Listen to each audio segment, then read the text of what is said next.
শেখ হাসিনা ভারতে পালিয়ে যাওয়ার পর মোদি ভেবেছিল বাংলাদেশকে হুমকি ধামকি দিয়ে দাবিয়ে রাখা যাবে।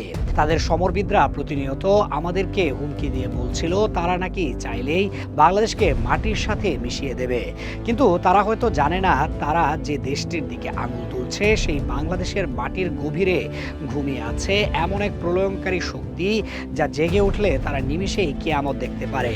সিলেটের কুলাউড়া পাহাড়ের নিস্তব্ধ পাথরের নিচে লুকিয়ে আছে হাজার হাজার টন ইউরেনিয়াম, যাকে বলা হয় বিশ্বের সবচেয়ে শক্তিশালী এবং ধ্বংসাত্মক খনিজ। এতদিন ভারত আমাদের দুর্বল ভেবে এসেছে, কিন্তু আজ সেই ভুল ভাঙার সময় এসেছে। বাংলাদেশের হাতে যদি এই ইউরেনিয়ামের নিয়ন্ত্রণ আসে তবে তা পারমাণবিক বোমায় রূপান্তর করতে খুব বেশি সময়ের প্রয়োজন হবে না। ভারত আমাদের ধ্বংসের ভয় দেখায়, অথচ আমাদের পায়ের নিচে থাকা এই সম্পদ ব্যবহার করলে ভারতকে অসংখ্যবার ধ্বংসস্তূপে পরিণত করা সম্ভব। এই অমূল্য সম্পদ আমাদের মাটির নিচে থাকলেও আমরা তা ছুঁতে পারিনি। এর পেছনে রয়েছে এক গভীর আন্তর্জাতিক চক্রান্তের ইতিহাস। আমাদেরকে দরিদ্র করে রাখার এক জঘন্য ব্লুপ্রিন্ট বাস্তবায়ন করা হয়েছে। গত 100 বছর ধরে ইতিহাস বলে 1933 সাল থেকে বিদেশিদের নজর ছিল সিলেটের পাথারিয়া পাহাড়ের দিকে। বার্মা অয়েল কোম্পানি সেখানে বিশাল এক যজ্ঞ শুরু করে। ড্রিলিং মেশিন যখন মাটির গভীর থেকে তেল তুলে আনার প্রস্তুতি নিচ্ছে, তখন ঘটে এক অবিশ্বাস্য ঘটনা। ভয়াবহ এক বিস্ফোরণে কেঁপে ওঠে পুরো পাথারিয়া পাহাড়। বিস্ফোরণের তীব্রতা এতটাই বেশি ছিল যে নিমিষেই 15 থেকে 20 মাইল এলাকা কালো তেল আর পানিতে ডুবে যায়। সাধারণ মানুষের কাছে একে দুর্ঘটনা বলে প্রচার করা হলেও এর আড়ালে ছিল এক গভীর ষড়যন্ত্র। কারণ সেই বিস্ফোরকের অজুহাতে কূপটিকে পরিত্যক্ত ঘোষণা করা হয় এবং অদ্ভুতভাবে গত 90 বছরেও সেখানে আর কোনো হাতুড়ির বাড়ি পড়েনি। কেউ কি ইচ্ছা করেই সেই বিস্ফোরণ ঘটিয়েছিল যাতে বাঙালিরা তাদের সম্পদের হদিস না পায়? এই বঞ্চনার গল্প এখানেই শেষ নয়। 1962 সাল এবার দৃশ্যপটে বিশ্বব্যাংক গোপালগঞ্জের কৈলাস টিলায় খনন কাজ শুরু হয়। ফলাফল ছিল অকল্পনীয়। মাটির নিচ থেকে গল গল করে বেরিয়ে আসতে থাকে তরল সোনা। পরীক্ষামূলকভাবে প্রতিদিন 500 ব্যারেল তেল উত্তোলন শুরু হয়, যা ছিল পাকিস্তানের অর্থনীতির জন্য এক বিশাল সুখবর। কিন্তু হঠাৎ করেই কোনো এক অদৃশ্য হাতের ইশারায় সেই তেল ক্ষেত্রটির কার্যক্রম স্তব্ধ করে দেওয়া হয়। কোনো গ্রহণযোগ্য কারণ ছাড়াই বন্ধ হয়ে যায় উৎপাদনের চাকা। বাঙালি যেন নিজের পায়ে দাঁড়াতে না পারে, তার জন্য পশ্চিম পাকিস্তানি শাসক এবং আন্তর্জাতিক লবিস্টরা একজোট হয়েছিল। এরপর স্বাধীন বাংলাদেশে 1986 সালে হরিপুর এবং 87 সালে ফেঞ্চুগঞ্জে তেলের সন্ধান মিললেও সেই পুরনো অদৃশ্য শেকল আমাদের আটকে রেখেছে। ভূতাত্ত্বিকরা চিৎকার করে বলছেন সিলেট বেসিন হলো খনিজ সম্পদের মহাসাগর, কিন্তু আমাদের নীতি নির্ধারকরা ছিলেন অন্ধ অথবা ভিনদেশি প্রভুদের আজ্ঞাবহ। তেলের চেয়েও বড় যে সম্পদ নিয়ে আজ বিশ্বজুড়ে তোলপাড়, সেই ইউরেনিয়াম নিয়েও আমাদের সাথে খেলা হয়েছে এক নিষ্ঠুর লুকোচুরি।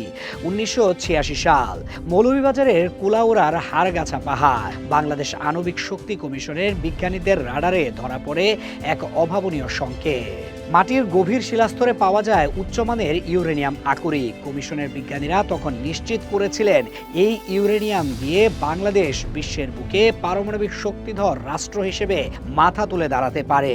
কিন্তু তৎকালীন সরকার ব্যয়বহুল প্রকল্প এই ঠুনকো অজুহাতে ফাইলটি লাল ফিতার দৌরাত্মে বন্দী করে ফেলে। এরপর 1996 সালে আবারও নিশ্চিত হওয়া যায় ইউরেনিয়ামের বিশাল মজুদের ব্যাপারে। কিন্তু গত 3 দশক ধরে আমাদের আমলাতন্ত্র আর প্রতিবেশী দেশের গোপন চাপের কারণে এই প্রজেক্ট আলোর মুখ দেখেনি। ভারত জানতো বাংলাদেশ যদি একবার এই ইউরেনিয়াম তুলে ফেলতে পারে তবে তাদের দাদাগিরি চিরতরে বন্ধ হয়ে যাবে। আমাদের এই অবহেলা আর মেরুদণ্ডহীনতার সুযোগে ভারত শুরু করেছে এক মহাচর্য বৃত্তি। বাংলাদেশের মানচিত্রের দিকে তাকালে দেখবেন আমাদের ইউরেনিয়াম খনিটি ভারতের মেঘালয় রাজ্যের ঠিক সীমানা ঘেঁষা। মাটির নিচের স্তরের কোনো দেশ বা সীমানা নেই। আন্তর্জাতিক খনি বিশেষজ্ঞদের মতে ভারত মেঘালয় সীমান্তে তাদের অংশে বিশাল সব যন্ত্রপাতি বসিয়ে মাটির নিচ দিয়ে সুড়ঙ্গ করে অথবা আধুনিক স্ল্যান্ট ড্রিলিং প্রযুক্তির মাধ্যমে আমাদের অংশের ইউরেনিয়াম শুষে নিচ্ছে।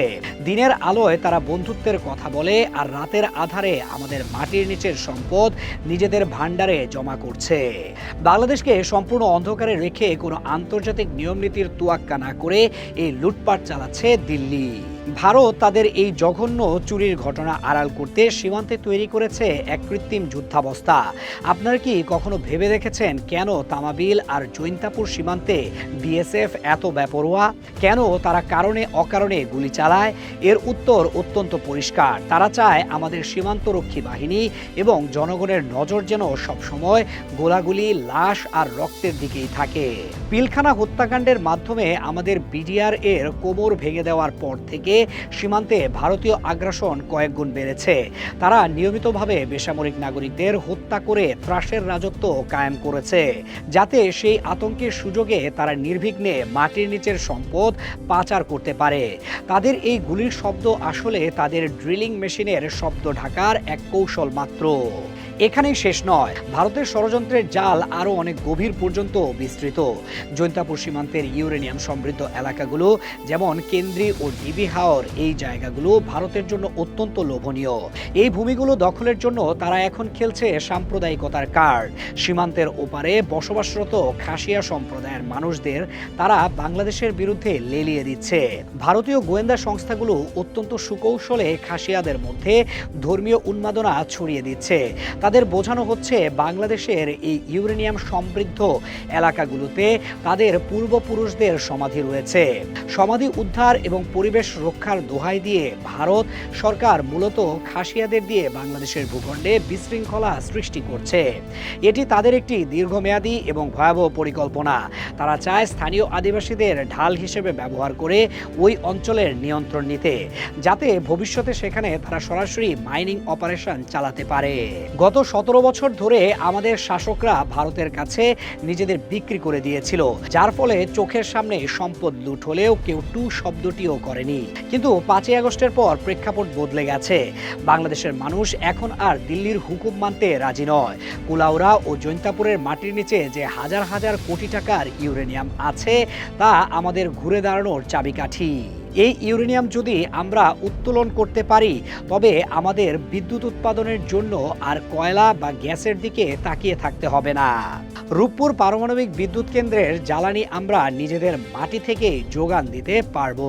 আর সবচেয়ে বড় কথা, সামরিক দিক থেকে বাংলাদেশ অর্জন করবে এক অকল্পনীয় সক্ষমতা।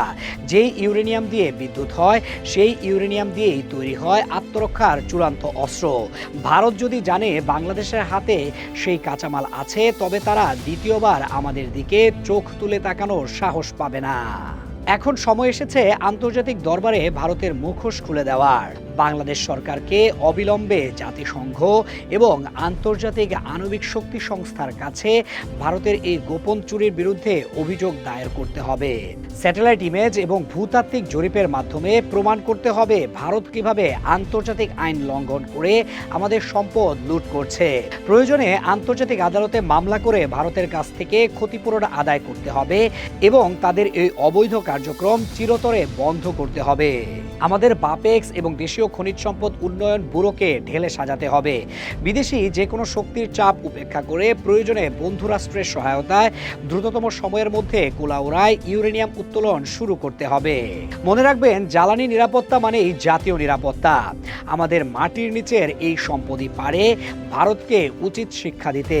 তাদের দাদাগিরি, তাদের আস্ফালন আর তাদের চোখ রাঙানির দিন শেষ।